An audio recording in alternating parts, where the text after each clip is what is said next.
Rainbow परिवार में और आज अलीगढ़ से और माँ वाणी की एक प्यारी सी बेटी आई हुई है और रेनबो परिवार उनका तहे दिल से स्वागत करता है। तो नमस्कार मैम।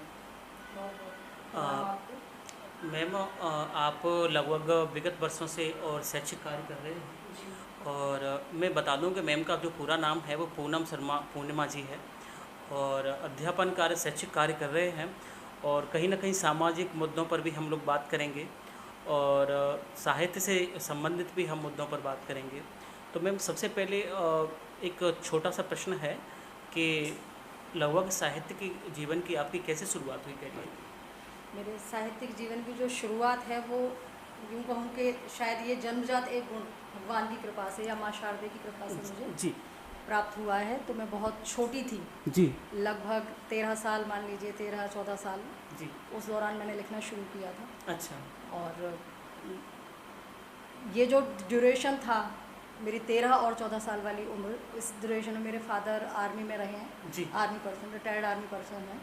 सुबेदार मेजर की बेटी हूँ क्या मैं। बात है मैम। तो जबलपुर से उनका रिटायरमेंट हुआ था, तो एक बार वहाँ पर हमें मैहर एक स्टेशन है अच्छा, मैं माँ शारदे का, जी तो वहाँ जाना हुआ था। जी। तो पता नहीं क्यों कई बार मुझे तो यही क्लिक करता है कि मैं शायद वहीं से एक माँ का आशीर्वाद लेकर लौटी थी। अच्छा और उसके बाद से मेरे दिमाग में कहीं ना कहीं ये उथल पुथल शुरू हो गई थी कि कुछ लिखना है। अच्छा। क्या लिखना है ये मुझे नहीं मालूम था कि क्या लिखना है, बस कुछ लिखना है, ये मन में प्रेरणा आती थी। अच्छा। और उससे बड़ी बात थी कि जब मैं गज़लें सुनती थी, अच्छा। सबसे पहले मैंने एक गज़ल सुनी थी, कभी किसी को मुकम्मल जहाँ नहीं हाँ मिलता। बिल्कुल बिल्कुल। और ये एक 13 या 14 साल का बच्चा सुने और सुनकर आकर्षित हो, ये अपने आप में बहुत बड़ी बात बहुत बड़ी होती है। बात होती है जी। और उसके उसी दौरान या उसके थोड़े से कुछ समय बाद जी। एक अताउल्ला खां आए थे, उनकी गज़लें बड़ी प्रसिद्ध हुई थी। हाँ।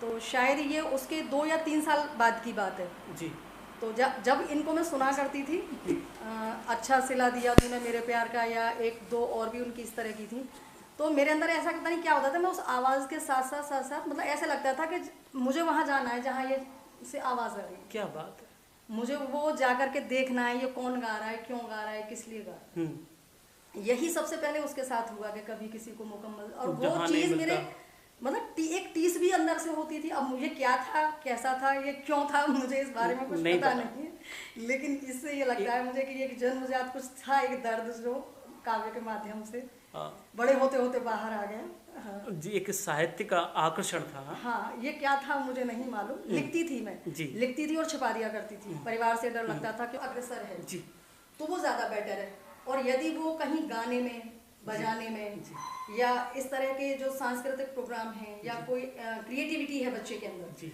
अगर उस तरफ उसका झुकाव होता था, तो सामान्य जो मध्यम वर्गीय परिवार होते हैं, उनमें ये चीज़ होती थी कि बच्चा बिगड़ रहा है, बिगड़ रहा है, चाहे वो लड़का हो या लड़की हो। तो इन चीज़ों का बड़ा ध्यान रखना पड़ता था, क्योंकि मैं मध्यम वर्गीय परिवार से ही संबंध रखती हूँ। जी जी जी।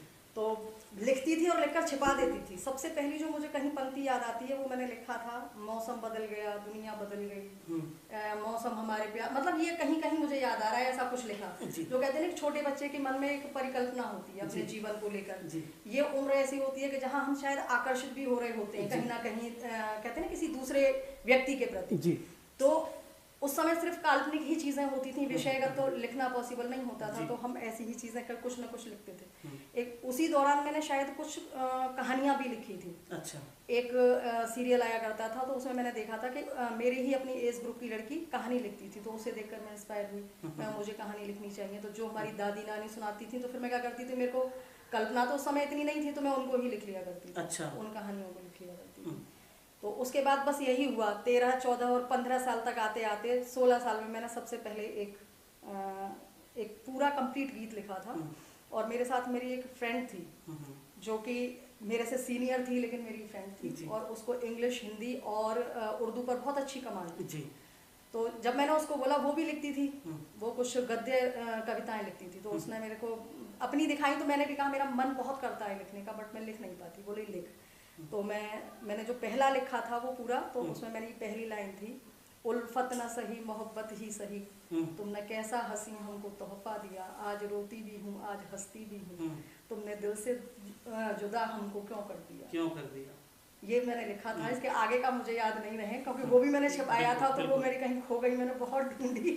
मैम एक समय वो था कि जब आप घर वालों से ये सारी चीज़ें छुपाते थे, और आज की जो पीढ़ी है उसमें कितना बदलाव आया है उस समय से? मैं इस बात पर आने से पहले अपनी वो बात पूरी करना चाहूँगी जो मैंने आपको पंक्ति की बताई है। तो मैंने अपनी जब उस फ्रेंड को वो पंक्ति दिखाई, वो पढ़कर बहुत हंसी, बोली कि ये तूने जो लाइन लिखी है क्या सोच के लिखी है? मैंने कहा मैंने ना फिल्मों में गाने सुने और वो सोच करके लिखी। तो पहली पंक्ति में बोली कि क्या गलती है, गलती क्या है? ये मैं औरों को भी आज कई बार बताती हूँ। तो उसमें मैंने लिखा था उल्फत ना सही मोहब्बत ही सही।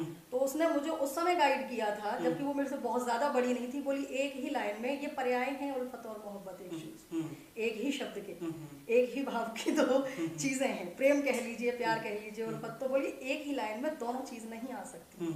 फिर मैंने उसको चेंज किया कि उल्फत ना सही नफरत ही सही। तुमने ऐसा हंसी हमको तोहफा दिया। ये फिर उसने उस समय चेंज कराया था। उसके बाद फिर मैं कभी नहीं रोकी। अच्छा। इतना लिखा, वो सब कुछ मेरे पास नहीं है। वो एक मतलब बहुत ही पारिवारिक एक ऐसी चीज़ है कि जैसे शादी हुई, मुझे वहाँ पर वो पसंद नहीं किया लोगों ने कि क्यों लिखती है, तो वो मैंने नहीं करना चाहिए था, बट मैंने उनको आग लगाया तमाम रचनाओं को कि कुछ थे ऐसे मतलब कारण कि जिनकी वजह से उनको मुझे खत्म करना पड़ा सारी चीज़ें। लेकिन हाँ, लेखन कभी मेरा बंद नहीं हुआ। एंड सेकंड थिंग इज, जो अभी आपने ये कहा कि परिवर्तन जो आया है, इसमें मुझे लगता है कि समाज में जो ये परिवर्तन है, ये माता पिता में परिवर्तन आया है। अच्छा। जो समाज का परिवर्तन है, ये पीढ़ी का परिवर्तन है। अच्छा, पीढ़ी का परिवर्तन है कि जैसे हम जब बच्चे थे और हमारे माता पिता थे, वो बहुत ज़्यादा ही मर्यादित थे, संस्कारी थे, बहुत ज़्यादा मूल्यों को लेकर चलने वाले थे। उनको ये रहता था कि जैसे कहते हैं ना, आवाज़ लगाई तो आवाज़ लगाते ही सामने बच्चा उपस्थित होना चाहिए। बिल्कुल। हमने वो ज़माना देखा है कि जो दादी नानी संयुक्त परिवार बड़े बड़े, जी बिल्कुल, और हमारे बड़े होने तक और हमारे बच्चों के आने तक इस चीज़ में बदलाव आने का सबसे बड़ा तो ये था कि जो हम लोगों ने फेस किया, हमेशा जो मुझे लगता है कि हमारी पीढ़ी ने ये सोचा कि जो हम लोगों ने छिपा करके कुछ काम किए या लिखने के बाद हम कभी ये नहीं कह पाए कि हम लिखते हैं। हमें इसी चीज़ का डर लगा कि हमसे ये प्रश्न किया जाएगा क्या लिख रहे हो और क्यों लिख रहे हो। बिल्कुल। या एक 14 से 16 या 17 साल की उम्र का जो बच्चा होगा, वो विषयगत नहीं लिख सकता है। वो क्या लिखेगा? ज्यादातर प्रेम परक बातें लिखेगा। अब प्रेम परक लिख रहा है तो इसका जवाब हम क्या देंगे? दैनिक जीवन से जोड़कर देखा जाएगा उसको। उसको ये सोचा जाएगा कि जरूर कोई बात होगी, है ना, जरूर कोई ऐसी वो है जो इसने ये चीज लिख दी है, जबकि ऐसा कुछ भी नहीं था। बिल्कुल, पूरी तरह से वो काल्पनिक था, लेकिन छिपाया हमने। तो अब जब मुझे ऐसा लगता है कि मेरे बड़े होने तक मुझे ये लगा कि मेरे बच्चों को मुझसे कुछ छिपाना ना पड़े। बिल्कुल। मेरे बच्चे यदि गलती भी करते हैं तो कम से कम मुझे पता हो कि आज मेरे बच्चे ने ये गलती की है। जी। मैंने अपने बच्चों को अपने मतलब एक दोस्त की तरह रखा। जी। बेटा है बेटी है दोनों, मतलब अपनी हर बात मेरे से शेयर करते हैं। तो शुरू से ही मैंने उनको कहा, चाहे आपके मन में करने का कोई भाव आ रहा है या आपने कोई काम किया है, उसको हमारे साथ शेयर करो। हमें कोई थर्ड पर्सन आके बताए, बिल्कुल, तो इट्स बेटर कि आप हमें कन्वे करें। हाँ। तो मेरा अपने बच्चों के साथ मतलब गॉड गिफ्टेड है, वैसे बहुत अच्छे हैं मेरे बच्चे, लेकिन एक दोस्त की तरह रहती हूँ मैं। तो जब ये एक विचारधारा, कहते हैं ना, एक विचारधारा या एक सोच केवल एक व्यक्ति की नहीं होती है। यदि मैं अकेली ऐसी हूँ तो मैं कहूँ मैं अकेली ऐसी हूँ, ये पॉसिबल नहीं है। मुझ जैसी हजारों माएँ हैं जिन्होंने न जाने किन चीज़ों को छिपा करके अपने जीवन को जिया है। बिल्कुल। जाने कितनी अपनी रचनात्मकता को छिपाया है। बिल्कुल, है ना, अपने अंदर जो एक क्रिएटिविटी होगी उसको छिपाया है। उनके अंदर क्या क्या गुण रहे होंगे, केवल परिवार के डर से, फिर समाज के डर से कि समाज क्या कहेगा। पहला डर परिवार क्या कहेगा, फिर समाज क्या कहेगा। अब जिन चीज़ों को हमने फेस किया है, उन चीज़ों को ख़त्म करने के लिए हम ही ने शायद वो पहल की कि अपने बच्चों को वैसा नहीं होने दिया बच्चों के साथ। बिल्कुल। इसी कारण वो बच्चे ऐसे हो गए हैं कि थोड़ा सा ज़्यादा फ्रैंक हो गए हैं। अच्छा, वहाँ भी मैं एक बात ये कहना चाहूँगी कि बच्चे फ्रैंक हो जाएं ये अलग बात है, बच्चे का हमारे साथ खुलकर बातें करना, लेकिन वो पूरी तरह से मर्यादाओं को लांघ जाएं, ये नहीं होना चाहिए। ये आज की जो पीढ़ी है, क्योंकि मैं एक शिक्षिका हूँ और एट प्रेजेंट में क्लास 9th पढ़ाती हूँ, और जो जिन साहित्यकारों से मैं क्या शायद मेरा मिलना तो पॉसिबल ही नहीं था कि इस दुनिया में वो नहीं है, उनको पढ़ा रही हूँ। तो उस समय की जो मूल्य हैं, संस्कृति हैं, जो उस समय का परिवेश है, उन तमाम चीज़ों को मैं बच्चों के सामने रखती हूँ। और मैं एक ये चीज़ देखती हूँ कि आज के बच्चे के अंदर, क्योंकि ये बात जा रही है सोशल मीडिया पर जा रही है, समाज में जा रही है, बच्चे का जो आकर्षण है वो ज्यादा से ज्यादा सेक्स की ओर बढ़ रहा है जी। मतलब उनको ये लगता है कि शायद प्रेम को भी वो इसी नजर से देखते हैं जी। एक स्त्री को भी वो इस नजर से देखते हैं, बिल्कुल। जबकि ऐसा नहीं होना चाहिए। नहीं। यहाँ कहीं ना कहीं यहाँ भी मैं ये कहती हूँ कि जिस तरह से जो बदलाव लाने के लिए माता पिता जिम्मेदार हैं, तो इस विचारधारा के लिए भी कहीं ना कहीं माता पिता जिम्मेदार हैं कि कहीं हमारी परवरिश में कमी है। जी। हम बच्चों को फ्रैंक तो बना रहे हैं, आधुनिक तो बना रहे हैं, लेकिन उन्हें मूल्यों से पूरी तरह से काट रहे हैं। मैम एक छोटी सी बात बोलना चाहूँगा मैं हाँ। कि मूल्यों का जहाँ तक विकास होता है तो माता पिता का जो योगदान होता है वो 40% के आसपास हुआ। हाँ। लेकिन कहीं ना कहीं विद्यालय परिषद इसमें बहुत ज़्यादा जिम्मेदारी विद्यालय की होती है। बनती हाँ, है, शिक्षकों की बनती तो शिक्षकों की बनती है। लेकिन अब मेरा ये प्रश्न नहीं है, मैं ये बोलना चाह रहा हूँ कि कहीं ना कहीं पाठ्यक्रम को अगर देखा जाए तो हाँ। कि क्या इस तरह की उसमें जो पाठ्यक्रम की जो विषय सामग्री है, हाँ। उसमें उसको प्रवाहित नहीं किया गया, रखा नहीं गया। हाँ। और इस तरह की शिक्षा उसमें पाठ्यक्रम में मेंशन नहीं हुई है जो बच्चों को इन चीज़ों से अलग किया जाए। जी। जी। नहीं, इसके लिए मैं आपको जो मैंने ऑब्जर्व किया है अभी तक जी। उसमें मैंने एक तो ये चीज़ ऑब्जर्व की है कि शायद हम लोग इतना बिजी हो जाते हैं कि हम पूरी तरह से बच्चों पर फोकस नहीं कर पाते हैं। जी। सपोज कि मैं ही अब काव्य के क्षेत्र में हूँ जी। अब इसका जो एक कहते हैं ना कि लेवल है जी। अंतर्राष्ट्रीय लेवल तक, मैं ये नहीं कहूँगी कि जो लोग जा रहे हैं वो गलत जा रहे हैं, नहीं, वो सही जा रहे हैं, परिश्रम कर रहे हैं, ये उनका अपनी एक मेहनत है जो जहाँ पर स्थापित है। लेकिन हर व्यक्ति की वो नहीं है सिचुएशन कि वो वहाँ तक जा सके, है ना। मुझे ये मालूम है कि मेरी रेंज कहाँ तक है, या शायद मैं वहाँ तक जा सकती हूँ या नहीं जा सकती हूँ। वहाँ जाने के लिए मैं मेरे परिवार को, मेरे बच्चों को प्रभावित करके यदि चली जाती हूँ, मतलब ये एक उदाहरण है, एग्जाम्पल है। अब वो क्षेत्र कोई भी हो सकता है, वो परिस्थिति कोई भी हो सकती है, वो काम भी कोई भी हो सकता है। तो यहाँ मैंने क्या किया, अपने बच्चों के साथ अन्याय कर दिया कि ना जो समय मुझे मेरे बच्चों को देना चाहिए था वो मैंने अपने बच्चों को नहीं दिया। दूसरा, जब से सोशल मीडिया आया है वहाँ अच्छा भी है और बुरा भी है, दोनों तरह का है ना। तो अब ये डिपेंड करता है कि बच्चा किस ओर आकर्षित हो रहा है। अब बच्चे क्योंकि बड़े ही कोमल मानसिकता के होते हैं, उनको गाइड करने के लिए केवल शिक्षक या विद्यालय परिसर जिम्मेदार नहीं है। बच्चे के लिए आपने कहा ना माता पिता 40% नहीं, मैं समझती हूँ कि माता पिता 100% जिम्मेदार होते हैं। जिन बच्चों को माता पिता के माध्यम से परवरिश दी जाती है, संस्कार दिए जाते हैं, कुछ बातें फीड की जाती हैं, एटलीस्ट आप 1 घंटा अपने बच्चों को दीजिए, बैठिए उनके पास में, उन्हें बताइए सही क्या और गलत क्या। क्योंकि आज का समाज ये है कि यदि आप अपने बच्चों के साथ नहीं बैठेंगे, उन्हें नहीं समझाएंगे, तो वो कहीं के कहीं निकल जाएंगे। मैम जैसे बिल्कुल आपने एक बात, विद्यालय भी जिम्मेदार है, मैं उस पर भी आ रही हूँ पॉइंट पर। एक दृष्टि से विद्यालय की प्रॉब्लम क्या है कि आज हमारा, पहले क्या था, शिक्षा का एक समान स्तर था जी। एक करोड़पति और एक गरीब का बच्चा या गृह सहायिका का बच्चा, वो एक ही विद्यालय में पढ़ते थे, एक ही स्कूल में पढ़ते थे। उन बच्चों के मन में कहीं भी ये भेदभाव नहीं आता था कि मैं पैसे वाला और मैं गरीब। बिल्कुल। और उनके अंदर दोस्ती भी, उनके बीच में दोस्ती भी होती थी, बीच में अच्छी बॉन्डिंग होती थी। आप हमारे जो father in laws, even husband या मैं भी, हम लोगों के समय तक ये रहा है कि बच्चे हर तरह के एक ग्रुप में हुआ करते थे। आज बच्चों के ग्रुप्स अलग अलग हो गए हैं, है ना। सरकारी विद्यालय ज्यादातर रिक्त हो गए हैं, तो वहाँ कुछ ही वर्ग के लोग जाते हैं, फिर कुछ ऊपर के लोग एक अलग तरह के विद्यालय में जाते हैं, फिर उसके थोड़ा और लेवल ऊपर जाइए तो डीपीएस और उससे बड़े बड़े जो भी पब्लिक स्कूल्स हैं वहाँ जाते हैं। जिसके पास जितना पैसा है बच्चा उतने अच्छे स्कूल में जाता है। स्तर बढ़ गया। अब जब शिक्षा का स्तर बटा है, शिक्षक और शिक्षिकाओं का भी स्तर इसी तरह से अलग अलग हुआ है ना। सरकारी की मैं बात नहीं करूंगी क्योंकि मैंने पिछले 15-16 साल से पब्लिक स्कूल्स में जॉब कर रही हूँ। उनके साथ भी एक शोषण होता है। वो जिस तरह से अपना वर्क कर रहे हैं आज स्थापित स्कूल्स में जा करके, जो वो लेबर करते हैं, मेहनत करते हैं, परिश्रम करते हैं, शायद उनको उतना पारिश्रमिक नहीं मिलता है। ये जस्ट लाइक का व्यवसाय, जस्ट कहते हैं ना, नहीं कहना चाहिए, जस्ट मतलब कहते हैं ना जाति सूचक शब्द आ जाता है, लेकिन मैं क्षमा के साथ कहना चाहती हूँ कि जैसे कि एक बनियागिरी आया है सामने वाला, वो 15,000 में पड़ जाए, 10 में, 12 में, 20 में, 22 में। जी बिल्कुल। ये अलीगढ़ की स्थिति में आपको बता रही हूँ, है ना। ये स्थिति है। अब जब किसी को उतना पारिश्रमिक नहीं मिलता है, मैंने अपनी आंखों से उन शिक्षकों को देखा है कि वो फिर जब कहते हैं ना एक रास्ता कट करके वो क्यों पेन लेने लगे किसी के बच्चे के लिए। सही बात। उनको ये लगता है कि हमारे परिश्रम करने पर, हमारे पसीना देने पर, पसीना बहाने के बाद ओनर एसी में बैठे हैं। बिल्कुल, है ना। बिल्कुल। माता पिता स्कूल में बच्चों को भेज करके ये फ्री है कि भाई अब तो पूरी जिम्मेदारी विद्यालय की है, तो हु एम आई में क्यों इतना पेन लेने लोग। तो मैम जहाँ तक आप पारिश्रमिक की बात कर रहे हैं, तो क्या सरकार जिम्मेदार नहीं है? बिल्कुल जिम्मेदार है, ये मेरी बात सरकार तक यदि पहुंचती है और शिक्षा में समानता आती है, समानता का अधिकार वैसे है फंडामेंटल राइट्स में, तो शिक्षा तो समान ही होनी चाहिए, इक्वल होनी चाहिए, शिक्षा उस स्तर पर आनी चाहिए। मैं धन्यवाद दूंगी आपको कि आपने आज ऐसा विषय छेड़ा है शिक्षा का।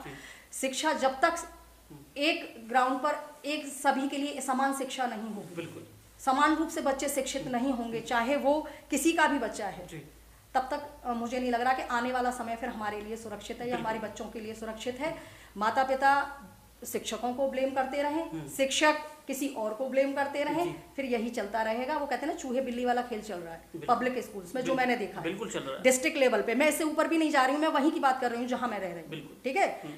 तो मैंने शिक्षकों को बचते देखा है और इस तरह बचते देखा है कि आप उनको पकड़ भी नहीं सकते हैं। बिल्कुल। और जो परिश्रम कर रहा है, मैं ये नहीं कह रही मैं परिश्रम कर रहा हूँ, मैं पेन इसलिए भी लेती हूँ क्योंकि मैं एक तो फौजी परिवार से, बिल्कुल, आर्मी फैमिली बैकग्राउंड से हूँ, मेरे फादर आर्मी में थे, बिल्कुल, और मैंने उस माहौल को देखा, वहाँ के वो जो कहते हैं ना डिसिप्लिन को देखा, टू द पॉइंट उन चीज़ों को देखा। तो वो मेरा दिमाग में जो एक फिक्स है कि ये काम ऐसे करना है तो ऐसे ही करना है, इस चीज़ को ऐसे फीड करना है तो ऐसे ही फीड करना है।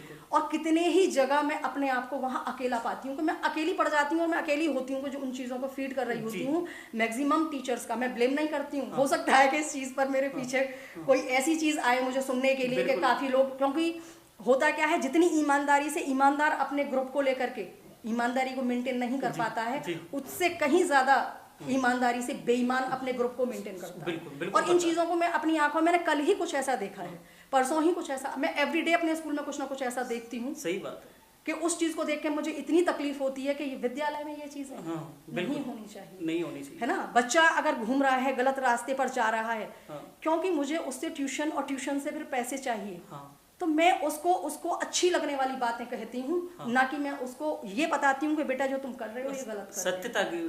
सत्य की बात तो आएंगी नहीं उस समय में। बिल्कुल, मैं बहुत पेन लेती हूँ क्लास में जाकर के, मैं हर बच्चे को यही कहती हूँ कि बेटा मेरा आपसे कोई किसी तरह का लोभ और लालच नहीं है। बिल्कुल। मैं आपको साहित्य व्यक्ति हूँ, ये तो मैं नहीं बताती कि मैं साहित्य, मैं साहित्य पढ़ाती हूँ। मैं उसको इतने अच्छे से इसलिए पढ़ा पाती हूँ क्योंकि मुझे उस चीज़ की समझ है, मुझे ऑन ग्राउंड छोटी छोटी चीज़ों की पता है। मैं उन बच्चों को जब गलत जगह जाते देख रही होती हूँ तो मैं उनको पूरा रोकने का प्रयास करती हूँ। लेकिन इस प्रयास में मैं सबको तो नहीं कहूँगी, ये तो नहीं कहूँगी 100%, लेकिन यदि उसमें 100% योगदान शिक्षकों का रहे तो मैं समझती हूँ कि वहाँ बहुत बड़ा परिवर्तन आएगा। लेकिन 100% नहीं आता है। वहाँ कुछ एक ऐसे मतलब शिक्षकों का कुछ एक ऐसा ग्रुप है, ऐसे कुछ शिक्षक हैं जिन्हें सिर्फ और सिर्फ व्यक्तिवादी विचारधारा के हैं, अवसरवादी हैं, और उन्हें केवल और केवल बच्चों से ट्यूशंस चाहिए तो उनको वो थोड़ा आज़ादी देते हैं, उनको वो पेन नहीं लेते कि उनको मैं मॉरलिटी या नैतिकता के आधार पर कुछ उन्हें मतलब शिक्षित किया जाए या उनको कुछ फीड किया जाए और उनको अच्छे से उनका एक जो कहते हैं ना व्यक्तित्व में निखार आना चाहिए। वो चीज़ मतलब जितना मैंने देखा है वो चीज़ वहाँ पर वो लोग पेन नहीं ले रहे। बिल्कुल ले रहे हैं, मुट्ठी भर लोग ले रहे हैं। और वो जो एक हमारे कहावत है ना कि अकेला चना कहाँ तक भाड़ भुनेगा, तो वो वाली चीज हो जाती है। प्रयास ऐसा नहीं है, विफल नहीं होते। ये कहावत सही है, लेकिन मैं कहीं ना कहीं मैं बोलता हूँ अकेला चना बाहर नहीं फोड़ेगा, लेकिन आँख फोड़ सकता है। आँख फोड़ सकता है, मैं वही बात कहने जा रही हूँ। लेकिन विफल नहीं होता है, मैंने अभी कहा विफल नहीं होता है। मुझे हमेशा ये लगता है कि 40 बच्चों में 35 बच्चों की क्लास में यदि मेरी बात को 5 बच्चे भी सुन रहे हैं, मैं हमेशा इस बात को मेंशन करती हूँ कि एक बच्चा भी यदि मेरी बात को सुन रहा है, समझ रहा है और उस पर अमल कर रहा है तो मेरा कहना सार्थक है। मेरा कहना सार्थक है। शिक्षक 2 तरह के होते हैं, पढ़ लिख करके अच्छी अच्छी डिग्रियां लेकर के लेक्चर देने के लिए, एक मन से भावनात्मक रूप से एक ऐसा शिक्षक, एक ज्ञानात्मक, भावनात्मक और कहते हैं ना बोधात्मक, कई पक्ष होते हैं। जो भावात्मक जो पक्ष है, भावनात्मक जो पक्ष है, जब तक वो प्रबल नहीं होगा और वो हर व्यक्ति का नहीं हो सकता। यहाँ शायद ये कह लीजिए या तो मैं साहित्यिक हूँ, शायद इसलिए मैं मन से कोमल हूँ, या मेरा मन ऐसा है कि मैं उन चीजों में पेन लेती हूँ, तकलीफ होती है मुझे देखकर। और मैं उन बच्चों को कहती हूँ कि आने वाला समाज आप लोगों का है, जिसको परिवेश अच्छा मिला हो, भावना का गुण वहां से विकसित होगा। तो माता पिता 100% अपने बच्चे के लिए जिम्मेदार होते हैं। उनको ये पता होना चाहिए कि मेरा बच्चा कितनी देर फोन चला रहा है, मेरा बच्चा कितनी देर में बाहर है। मेरा बच्चा यदि 16-17 साल का हो गया है तो मैं उसे 2.5 लाख की बाइक खरीद कर ना दूं। जी बिल्कुल। उसको ये रियलाइज होना चाहिए कि वो पैसा एक परिश्रम से आता है, इकट्ठा होता है। बिल्कुल सही बात। आज हमारी गलियों में 20-20, 25-25 बच्चे बिल्कुल यूजलेस अपना टाइम खराब करके यूं ही घूम रहे हो। बिल्कुल घूम रहे हो। और क्यों घूम रहे होते हैं? क्योंकि वहां पर ट्यूशन पढ़ेंगे, इकट्ठे होंगे, एंजॉय करेंगे और उल्टी सीधी बातें करेंगे। बिल्कुल। लेकिन जब तक इसको शिक्षक तो विद्यालय के प्रांगण में देख सकता है, लेकिन उसके बाहर माता पिता की जिम्मेदारी बन जाती है। तो आज जो है हर व्यक्ति खुद को बचाने की कोशिश करता है, ना कि उस चीज को सही करने की। सही बात है ना। बिल्कुल। गलतियां जो हो चुकी हैं, जो हो रही हैं, बजाय उन पर बातें करने के उन चीजों को शॉर्ट आउट करा जाना चाहिए जी। है ना। और उनको लेकर के एक मतलब मैं तो यही समझती हूँ कि मैं इसको व्यक्तिगत ना समझ करके ये सोचूं कि ये मैं मेरे समाज के लिए मेरा कुछ दायित्व है। बिल्कुल। आने वाला समय, क्योंकि जब समाज बिगड़ेगा, समाज के बच्चे बिगड़ेंगे, तो इस बात को हर व्यक्ति याद रहे कि फिर उसमें उसके बच्चे भी उस चपेट में आएंगे। बिल्कुल आएंगे। मैं तो इस चीज को सोचती हूँ बिल्कुल कि कल को मेरे बच्चों के इक्वल जो बच्चे हैं उसी एज ग्रुप के, जब वो बड़े होकर के एक समाज को, या गलत एक कहते हैं ना, एक धरातल पे ऐसा समाज स्थापित मतलब आता जा रहा है कि जो हम कल्पना नहीं कर सकते। ऐसी ऐसी सोच बच्चों की, बिल्कुल ऐसे ऐसे बच्चे आते जा रहे हैं जिनको यही पता नहीं है कि उनका फ्यूचर क्या है। वो शिक्षा के लिए आ रहे हैं, किस काम के लिए आ रहे हैं। बिल्कुल बोलते हैं किशोर अवस्था। हाँ, तो किशोर अवस्था तनाव तूफान की अवस्था होती है। हाँ। सबसे ज्यादा संस्कार देने की और जो संस्कार और परिवेश देने का जो माहौल होता है, और सबसे ज्यादा जो आवश्यकता होती है इसी उम्र के बच्चों को, किशोर अवस्था में। बिल्कुल। और इस समय पर माता पिता को सचेत रहना चाहिए। माता पिता को परिवार में सचेत रहना है। बिल्कुल। विद्यालय के प्रांगण में हर शिक्षक और शिक्षिका को बिल्कुल एक्टिव रहना है, के काम करना, दिखा करके एक्टिव होना, बिल्कुल, है ना।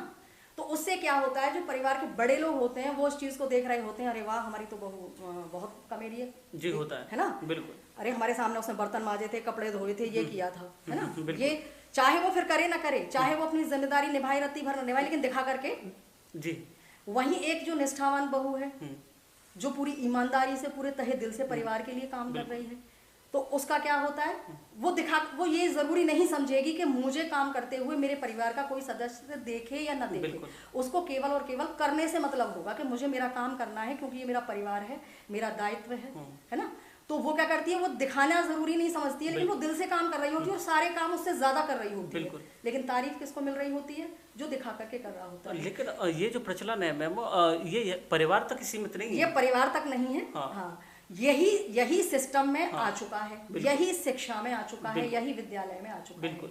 ओनर को दिखाकर, प्रिंसिपल्स को दिखाकर आप जितने ज्यादा एक्टिव हैं, जितने ज्यादा आप ये दिखा रहे हैं, मैंने ये किया, मैंने वो किया, मैंने ये कराया, मैंने बच्चों को ये कराया, उसी का है, उसका मूल्य है।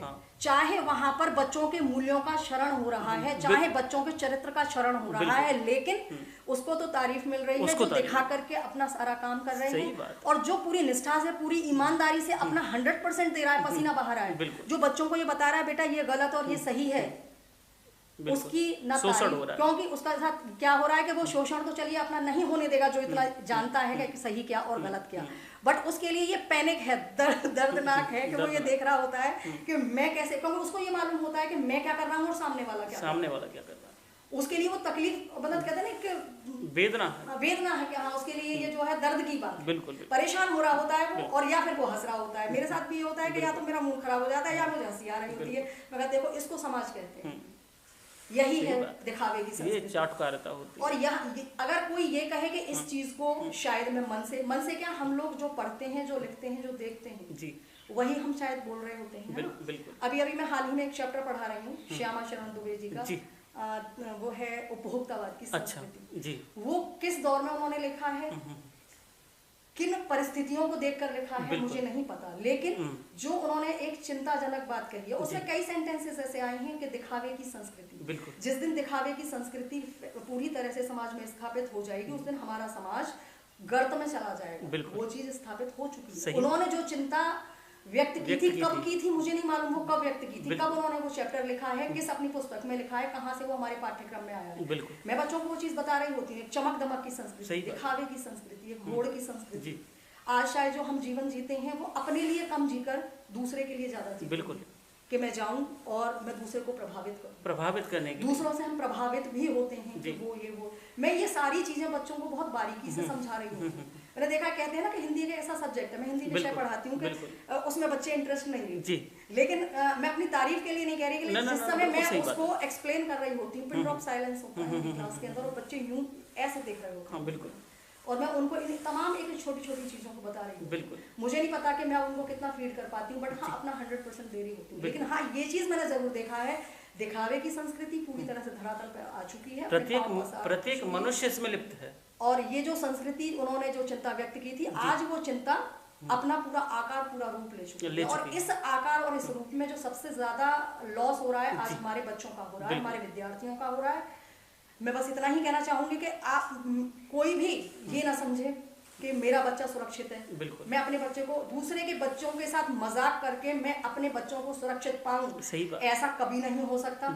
उस चपेट में मेरे बच्चे और मेरी संतानें या मेरी पीढ़ियां ना आए, ऐसा नहीं हो सकता। इट्स बेटर कि इस चीज को ये मान लिया जाए कि ये व्यक्तिवादी सोच और अवसरवादी सोच से इतर हमें एक नैतिक जिम्मेदारियों के साथ, अपने मूल्यों के साथ, अपने धरातल पे हमें पूरी निष्ठा के साथ जब तक एक शिक्षक काम नहीं करेगा ना, तब तक हमारे समाज में परिवर्तन नहीं आएंगे। हाँ, ये जरूर एक बहुत कहते हैं चिंताजनक बात है कि उनके जो पारिश्रमिक को लेकर के बातें आती हैं, ये गलत नहीं है। जिस वो योग्य हैं, अब उनकी योग्यता के आधार पर उनको उनका वो वेतन जरूर मिलना चाहिए। लेकिन ये शोषण जब तक होता रहेगा तब तक कि सरकार इस ओर कोई ठोस कदम नहीं उठाएगी।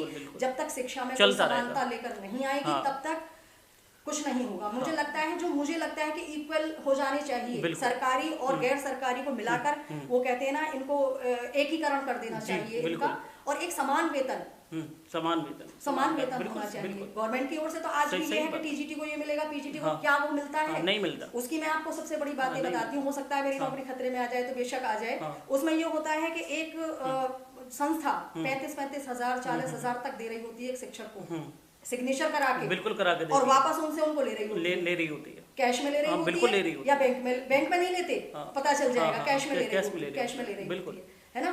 क्योंकि मारामारी, बेरोजगारी इतनी है कि एक व्यक्ति की ये बहुत बड़ी मजबूरी हो जाती है, जिसे जरूरतमंद है या जिसको जरूरत है नौकरी की, काम की, तो उसे ये लगता है कि यार ये जो मुझे मिल रहा है 15,000 20,000 ये भी चला जाएगा, है ना। अगर आज वो अपने उसके लिए कहते हैं ना, अपने उसके लिए कि मैं कुछ हूँ, है ना, अपने स्वाभिमान के लिए, अपने जो कहते हैं अपनी अना के लिए, अगर वो छोड़ता है उस नौकरी को, छोड़ करके निकलता है, तो उसकी जगह वहां पर 50 और लोग खड़े मिलेंगे, कम सैलरी पर काम करने के लिए मिलेंगे और ज्यादा वापस करने के लिए मिलेंगे। जब तक ये चीजें शॉर्ट आउट नहीं होंगी तो शिक्षक पूरी तरह से तन्मयता से अपने काम को पूरी ईमानदारी से नहीं कर पाएंगे। उसमें कुछ लोग होंगे जो इसे अपनी जिम्मेदारी फिर भी समझेंगे, और कुछ होंगे ये सोच लेंगे कि जब हमारा शोषण हो रहा है तो हम क्यों पेल लें। सही बात है ना, दोनों तरह की बात सोचनी चाहिए, है ना। बिल्कुल सोचनी चाहिए। एक बात तो ये भी है कि दिखा करके किया जा रहा है, दूसरी बात ये भी है कि उनके साथ भी कहीं ना कहीं गलत हो रहा है, तो वो ये सोच लेते हैं हम क्यों पेल लें। और पेरेंट्स को इस ओर बहुत जागरूक होना पड़ेगा, ना कि शिकायत करने नहीं, आप अपने बच्चे को मोटिवेट कीजिए, उसे एक राह दीजिए, उसे वो संस्कार जरूर दीजिए, वो मूल्य जरूर समझाइए जो एक पारिवारिक हैं और सामाजिक हैं। इन दायित्वों की पूर्ति नहीं हुई तो जो आने वाला समय है वो वाकई बहुत चिंताजनक। बिल्कुल सही बात है। चलिए, हमने एजुकेशन की सफिशिएंट बातें कर ली हैं, और हम कहीं ऐसा नहीं है कि हमारा पॉडकास्ट बोरिंग बन जाए कुछ लोगों के लिए, लेकिन जो हमने बातें रखी हैं और ये समाज के लिए हैं और प्रेरणादायक हैं, और समाज को परिवर्तन करने के लिए है कि परिवर्तित हो भौतिक स्वरूप समाज का। आने वाली पीढ़ी के लिए हम लोगों ने चिंताएं व्यक्त की हैं, लेकिन कुछ साहित्य के संबंध में भी कुछ वार्तालाप हो जाए।